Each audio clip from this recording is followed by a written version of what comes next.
you know, we've got to be leery of that.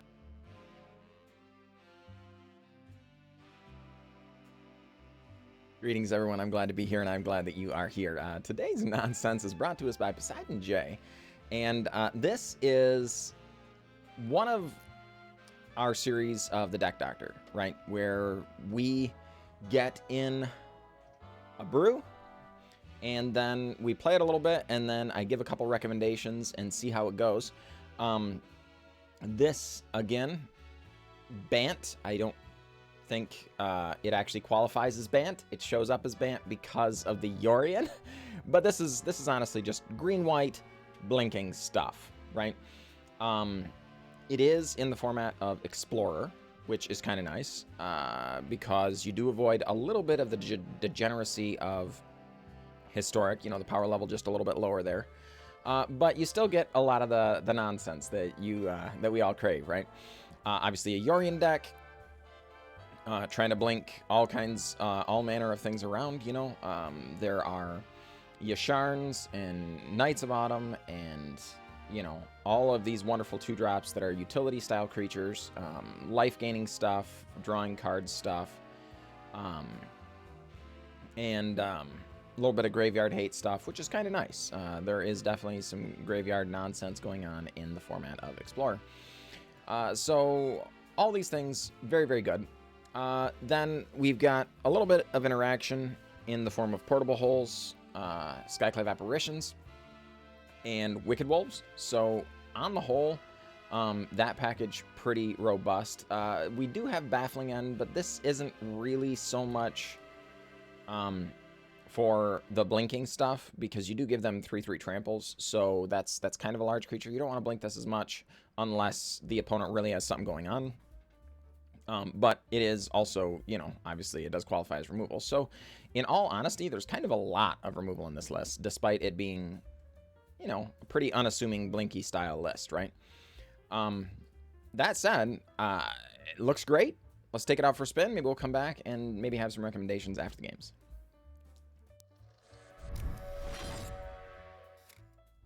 All right, folks, here we are up against Flawless Monarch. Good luck, Flawless Monarch. And oh, crud. They appear to be on mono red. Well, you know, we've got a little interaction, a little bit of life gain, a little bit of card draw. I mean, anytime your opponent's trying to count to 20 against you, you've got to be aware and leery, but, you know, this is okay. So we're going to start off with some card draw creatures here. We need to make sure to keep hitting land drops. We only got 2 mana.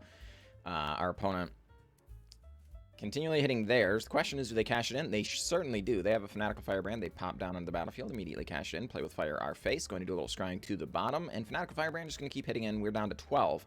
Good lord. No, this is bad news.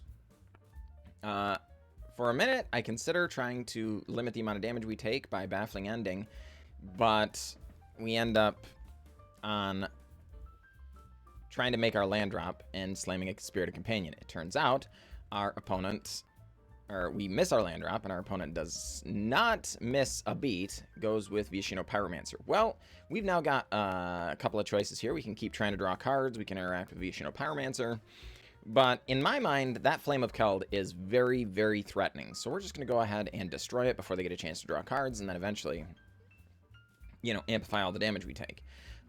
They crash in with the Vishino Pyromancer. We don't hesitate, snap off the block there. We're hoping to draw a land here so that we can interact both with the Thermo Alchemist and make a land drop, obviously. Oh boy, thank heavens. We didn't last turn, but we do this turn. Portable Hole going to hit this Thermal Alchemist. Opponent going to activate it first. We drop to 9, and then we go with Knight of Autumn. Gaining the 4 life makes us feel much, much better. 9 is a precarious life total. 13, we feel pretty good about that. Briefly consider Yorioning pre-combat and then think, wow, that would be the dumbest thing I've done all day. And then think better of it. Spirited Companion, draw a card. Knight of Autumn, gain some life, go up to 17. And Flawless Monarch, you know, seeing the writing on the wall here, I think. But goes Lightning Bolt on our face anyway, drops to 14. We go with Sungold Sentinel to put a serious clock on. We do have the ability to activate Sungold Sentinel's ability to give it hexproof from a color. And we go to get in. This is, of course, lethal. Our opponent has the Wizard's Lightning for it, but we also are able to activate its ability, giving hexproof from red. Our opponent takes lethal damage. GG. Flawless Monarch. GG. Alright, folks. Here we are up against Pernicious. Good luck, Pernicious. Well, this is another awkward hand. We're on tapped land, green mana, but then no additional land drop. Alright. Well, fine. We make our land drop this turn. Don't draw into a land, but oh, thank heavens. Elvish Visionary does draw us into a land. It's a forest. Opponent goes with Riddle Form. Okay. A little concerned about that. So we just decide, yeah, let's Dawnbringer Cleric. Get rid of that Riddle Form. And crash in for 1. Taste it, Pernicious. How does that Elvish Visionary feel? Uh-oh. Sprite Dragon comes down. Crashes in for 1. Does. Alright. Well, fine. They go with the tap land. Well, we kind of were thinking about Skyclave Apparitioning just to make sure that Sprite Dragon goes away for good. Our opponent has the dive down, though. Alright, glad we didn't pay life for that. And just crash in for 2, of course. Opponent down to 3 cards in hand, up to 4 for the turn. Riddle Form triggers Sprite Dragon. Alright. Yep. Considers. And we make a land drop. Baffling End. Indeed, Pernicious loses their creature. And Skyclave Apparition going to come down and hit this Riddle Form as well. And, folks, we've got a lot of very good things going on here for us. Unfortunately, our opponent does have the shock. Eats our 1/1. And considers some more. Yep, crashes in for 2. Stormwing Entities.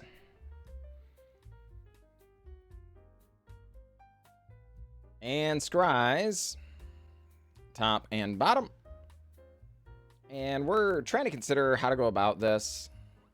You know, Yorion, just do some blinking, is pretty tempting, but we can't get rid of the Stormwing Entity, so we decided to just gain some life, get down a Yorion. That, you know, kind of makes our clock a little more robust and slows down their beats a little bit. Of course, the land selecting thing to pull them out of the deck is a little awkward. I almost attacked with the Dawnbringer Cleric by accident. Hit that attack all button when I was trying to not attack, you know. A little awkward. Opponent, 2 cards in hand, Stormwing Entity. Does get in just for the 3, no prowessing triggers. And there is the Dreadhorde Arcanist. We, of course, make a graveyard check to see how we feel about that. Elvish Visionary comes down, draws a card, and we're going to slam the Yorion from hand. Do a bit of exiling, and sure enough, Pernicious scoops him up. GG, Pernicious. DG. Alright, folks. Here we are up against Dunno 14. Good luck, Dunno. We're going to plan on starting on a plains here. We're on the draw, so we trust our deck to come up with a land, but a little bit awkward here because our hand's kind of expensive. Our opponent crashes in for the All-Seed of Life's Bounty. Gains a life, we lose a life. Okay, we did get the land. Thank heavens. Going to need another plains sooner rather than later as well. This Cemetery Protector would be very important. No, it's Heliod. Alright. Well, Knight of Autumn. Going to take care of the All-Seed of Life's Bounty. It is, of course, an enchantment creature, right? Voice of the Blessed comes down. Well, we don't like these things. We don't like them at all, but we do have a Wicked Wolf to clear up that. Voice of the Blessed, crash in for 2. Opponent back down to their starting life total of 20. We remain at 16. Opponent, main phase, collected companies for a single Prosperous Innkeeper. Alright, certainly not what they had hoped for, but is pretty close to what we had hoped for. We just go with Yasharn for mana. And a little bit of a land action. Crash in with some damage. and go with Gilded Goose. A little bit awkward here because now our Wicked Wolves can't sacrifice foods because of the Yasharn, right? And Voice of the Blessed comes down and grows. Trelasara comes down and grows. We're really, really wishing we had not gone with Yasharn. We were really wishing we had Wicked Wolved off that Prosperous Innkeeper, because now the Voice of the Blessed is just so big, right? We go with Elvish Visionary. It's just another Yasharn. Not great news. So we get in, trying to bait our opponent into blocking with Voice of the Blessed. They are not so gullible. Drop to 8. We Wicked Wolf. Unfortunately, on the Trelasara.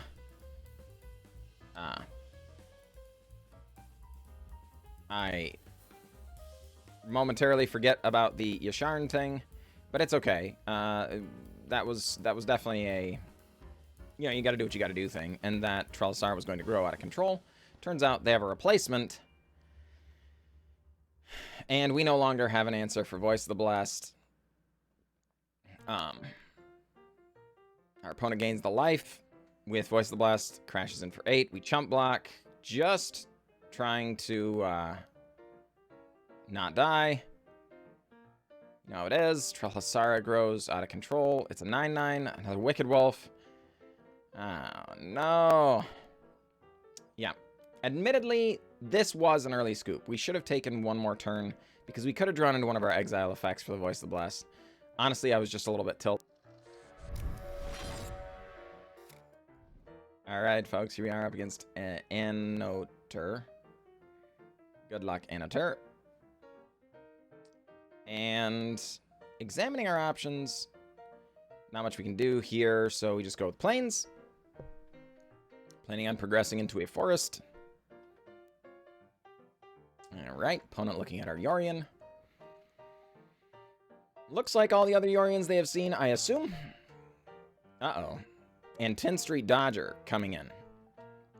What is with all the aggressive decks right now? Seen a lot of those things lately. Spirit of Companion. Adding a Llanowar Visionary to hand. Kind of nice. And Oter. And Tutor. I don't know, folks. I really don't know. Considering all their options, goes with Fervent Champion. Ooh, boy. They don't make the 10th Street Dodger unblockable. We are blown away and consider ourselves blessed for the opportunity to trade with it. Opponent lights up the stage. Makes sense now. And they've got a Rimrock Knight and a Mountain. We elect to go with the Llanowar Visionary to draw a card, develop our mana base, try and make sure we keep hitting our land drops. 'Cause remember, we haven't drawn a land yet. We kept the 3-lander, and as of yet, no lands have made their way to our hand. So, you know, we've got to be leery of that. Of course, the Rimrock Knight hanging out up there in the exile zone. We're not going to block. Our opponent elects to not use the Rimrock Knight, just going to allow it to be exiled. Opponent skewers the critics on our Llanowar Visionary. Fine.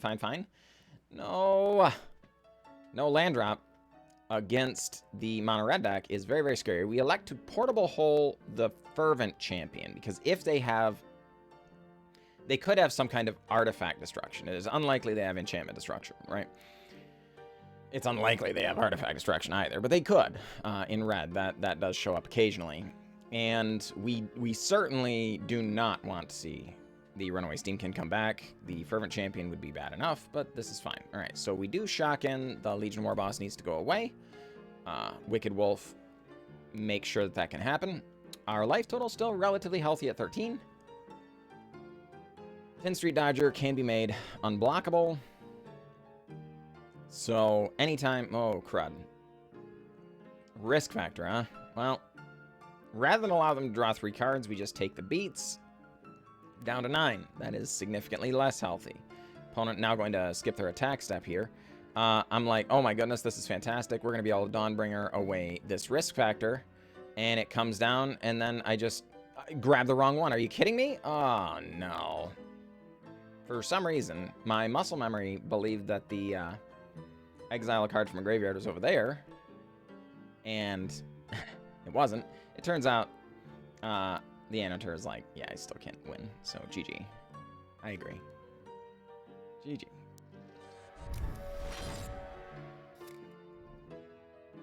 All right, folks, we are back. We are back. Those are some really sweet games. I'll admit, I did record a couple more. The one I lost and scooped kind of early because there wasn't a whole lot going on. It was a very, very, very slow match, and we were just stuck on 2 lands for a long time. They got way ahead, and then we lost. So essentially, nothing happened the entire game until the game was over, essentially. So I didn't show that. And then I didn't show another one where we might have actually been able to come back and win, but I was doing some of this recording right before the stream, and it turned out we got into a green-white blink mirror match, believe it or not. I was blown away, and I wanted to show it. The problem is, the game literally lasted over 30 minutes, and we got far enough behind on board that I'm pretty sure we were going to lose, but I had to scoop because I had to start my stream. So I couldn't follow through on that game, and then I just, you know, decided, what the heck, we've got enough content here, we can just pop the video up, and there you go. That said, the deck was really, really sweet. All these recommendations are on the nitpicky side because the deck did fine. It was a fine deck to play. It was a fun deck to play. I really enjoyed it. The one thing that kept coming up for me was the Yasharn non-bow. Players can't pay life or sacrifice non-land permanents to cast spells or activate abilities. Just kept coming up. It was specifically with Wicked Wolf and Gilded Goose, and I recognize that that may have just been my poor luck, because that's it. It's an 80 card deck. There's only 2 Yasharns. It shouldn't be coming up that often, but it just kept coming up, and boy, oh boy, it kept ruining me. The deal is, we are on 24 lands, which is very, very few for an 80 card deck. That's precious few. We have a lot of card advantage with Elvish Visionaries and Spirited Companions, and, you know, they replace themselves immediately, and the Llanowar Visionaries. And then we blink them, and they become card advantage. You know, they replace themselves first, then we blink them. Then with the Yasharns, it's another way of getting lands out of our deck, right? Well, you know, admittedly, there are 2 more just MDFCs, so there is that. If we pulled the Yasharn, we'd probably need more lands. So think Tangled Florahedrons or, you know, something like that, just for MDFCs to help fix our problem. You might not. You know, your mileage may vary with a deck this large and everything. You may just not see the Yasharns off enough for it to for you to worry about the non-bow. But not being able to sacrifice the foods was a pain in more than one different spot. And then not being able to use the Gilded Goose for mana was a pain in more than one spot, right? Not being able to crack the foods for life, you know, that sort of thing. You know, it changed the way we might have played, right? So definitely a thing to consider.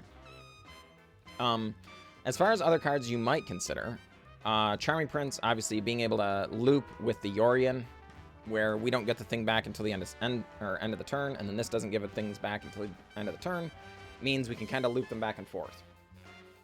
Where Charming Prince will exile Yorion, and then when Yorion returns, it exiles everything, including Charming Prince. And since we don't get it back immediately, we wait until the end of the turn, and we just get this loop where there's an unending cycle of value that we can break at any time, but it allows us to just keep exiling Yorion, which exiles our entire board, which exiles Yorion, which exiles our entire board, you know, and back and forth. And it can get really out of hand. Even if it's just a 1 or a 2 of, it's also really nice for the utility. In a deck with as few lands as we were running, the Scry 2 is better than draw a card in some instances, because what we need is to find a land in plenty of situations. We need to get to that 3rd or 4th land or whatever. And so we would much rather see more cards, you know, and just scry bottom to try and find a land than just get the raw card advantage. Then the gaining 3 life, obviously in the mono red matchup, there are quite a few that are very aggressive matchups these days in the Explorer format. And then, of course, again, the loop. Very relevant. As far as in the format, there's an elephant in the current room, and that's Winota's been banned. Great. But now the best deck, I think, at least on the ladder, is the Parhelion combo deck, which means Graveyard Hate is at a premium. So you might consider things like Scavenging Ooze, because it gains you life, and that's relevant in some, again, the aggressive matchups, mono rads, things like that, or the Lion Sash, because this can be relevant because it can equip. So if you're expecting a board sweeper, equipping your Lion Sash onto a creature not only allows your creatures to get in because they're much larger, but also if your opponent sweeps the board, they leave behind a Lion Sash, which then has a lot of food in the graveyard and might just be able to kill the opponent, things like that. Has some utility. Again, primarily, it's only here for Graveyard Hate, right? Problem with this is, and the Scavenging Ooze as well, is a little slow, right? You've got to pay 2 mana, go. Well, okay. If they just have it, they can combo off on their turn 3. Well, if you're on the draw, they get their turn 3 before you get your turn 3. That's the way that works. Parhelion's already in. It's already hit you. There's already 2 4/4s staying on the battlefield. What do you do? You know? So maybe you consider more Dawnbringer Clerics or potentially even Sungold Sentinels. That would be a fine answer as well. But it only answers when this one only answers when it enters, and then this one only when it can attack. So you end up having to kind of suicide it sometimes, which would be not great. Still fine, I think, if that was the direction you wanted to go, because this is a much more aggressive creature without any additional mana sunk. It's a 3/2 that can just attack, so on empty boards it's very nice. So that would be a fine choice as well, but definitely worth considering, you know. Teleportation Circle, just for, you know, more exile and return value. You're getting plenty already, and just having a streamlined game plan is fine. You know, if you did do this, I wouldn't say you want a ton, but it is really nice being able to have a one-sided Howling Mine when you have any of your Spirited Companions and Elvish Mystics, things like that, Llanowar Visionaries. Just being able to draw that extra single card every single turn is really, really nice. It's also relevant that, like, Knight of Autumn has all these different options: gaining life, destroying artifacts and enchantments, even going for 1/1 counters. Being able to do that every turn, really, really powerful. Just getting extra food every turn, really powerful. It's also relevant that Teleportation Circle cannot exile enchantments, which stinks. Baffling End is an enchantment, but Portable Hole is an artifact. So if we have tokens that are left behind by Skyclave Apparition, being able to exile the Portable Hole, yes, you give them back whatever they had, but darn it, you get to exile the token that's now gone forever. So then when you exile this again next turn, you get to take whatever non-exiled thing or whatever, right? So it can be very powerful. Maybe it's worth a spot, maybe it's not, but definitely worth mentioning, I think. Renegade Rallier. This is a really interesting one. And a lot of Blink decks can be insane because, first of all, it is a 3-mana 3/2, so the body isn't great, but it's fine. It does attack. When it enters, if a permanent you controlled left, return target permanent card mana value 2 or less from your graveyard to the battlefield. So if we're blinking things already, if we're doing like Yorion-y, you know, Charming Princey style things, things leaving and then returning means you can trigger the Renegade Rallier on, you know, like if you had your Teleportation Circle, you have something exile and return, things like that. Then on the end step, you Teleportation Circle the Renegade Rallier. Then you can be getting back these creatures that have died, and, you know, or, well, anything, including fetch lands. So you could add the Fabled Passage, things like that, and get it back. Fabled Passage also, of course, triggers Revolt. So definitely worth considering if, you know, that was the direction you decided to go. Just a couple more recommendations. Gala Greeters. You know, you've got some really sweet things going on here, not the least of which would be the Cemetery Prowler, or Protector, I'm sorry. 4 mana, 3/4 flash. When it enters, exile a card from a graveyard. Graveyard hate, you know. But whenever you play a land or cast a spell, if it shares a type with the exiled card, create a 1/1. Means you can have several different situations where you end up casting a bunch of creatures in a turn, making a bunch of 1/1s. So Gala Greeters could be getting a counter, creating a treasure, and gaining life every single turn, essentially, if those are together. And it could be a way of alleviating maybe some of your mana concerns because of the tap treasures. Worth considering. While we're on the topic Graveyard Hate, Cemetery Prowler, 3 mana, 3/4 Vigilance. When it enters, exile a card from a graveyard. Spells you cast cost 1 less for each card that card type they share with the exiled card. Now, keep in mind, it enters the battlefield or attacks, and it's a 3/4 Vigilance for 3. Meaning, it can get really aggressive against your opponents. Really, really punishing if it comes down, particularly if you're on the play. But it can come down, exile a creature. You'll note a colorless mana. Colorless mana, colorless mana, colorless mana, colorless mana. Almost all of your 2-drops, well, all of your 2-drops are creatures, which would be the ones that we're concerned about here, would become 1 mana. Relevant. But similarly, all of these have colorless mana. None of them are, all colored pips, right? So all of these become 2. All of these become 3. This, if you exile a creature with Cemetery Prowler, it's just a ramp spell. So 3 mana, 3/4 Vigilance, ramp yourself by exiling a creature is very, very good. And of course, that's a thing you can do in almost any matchup, really. But it is Graveyard Hate. Only on the play, really, against the Parhelion deck. But occasionally they don't have it on turn 3. They'll have it by turn 4. But, if you needed it to exile an artifact or something, well, okay, that's not going to advance your game plan. But it prevents them from advancing theirs, and then being able to attack within the next turn and exile another thing is very good, right? So definitely might be worth considering in this deck, I think. If it were me, I think I would be highly considering it. Elite Spellbinder, just for a little bit of flying action. It's really disruptive, helps disrupt your opponent's game plan, puts you ahead on tempo in a lot of different situations, but it's also a 3/1 flyer, which can really end the game relatively quickly. So encouraged for that reason. And then last but not least, Luminous Broodmoth. Folks, Luminous Broodmoth, whenever a creature you control without flying dies, return to the battlefield under its owner's control, right? So it's kind of a sweet deal. Any of my Yorion decks, I always kind of want to have just a Luminous Broodmoth in there whenever I can for that sweet, sweet value. Where you can have Night of Autumn come in, let's say. You gain your life, the creature dies. With Luminous Broodmoth, it comes back with flying. Nice. Then you Yorion, exile all of the creatures that had flying counters. They all re-enter without flying counters. So just endless, endless, endless amounts of value in these Blinky-styled things. Is it too much? Is it just cute? Is it probably kind of bad? Yeah. Is it a lot of fun? Worth experimenting with? Also, yeah, in my opinion. So those would be my recommendations. Again, I want to stress a little bit nitpicky because I think the deck was fine and good and fun. Admittedly, maybe I'm a little biased because I just love Selesnya in general, but it was all those things. So I wouldn't intend to insinuate that this needs reworked or anything. It was fun. I really enjoyed it. I would encourage you to play it even in its current state and all that. But if you too wanted to get your decks addressed, well, there is a path to doing that. On our Twitch stream, you just come in, hang out, watch. You don't need to donate money. You don't need to be a subscriber. None of that junk. Just come hang out. You accrue these channel points just for being there. And, well, in fact, you don't even need to be there. You could put the stream on while you go to the store or whatever. Well, that's maybe a little exploiting the system, but it works, darn it. You get those channel points either way.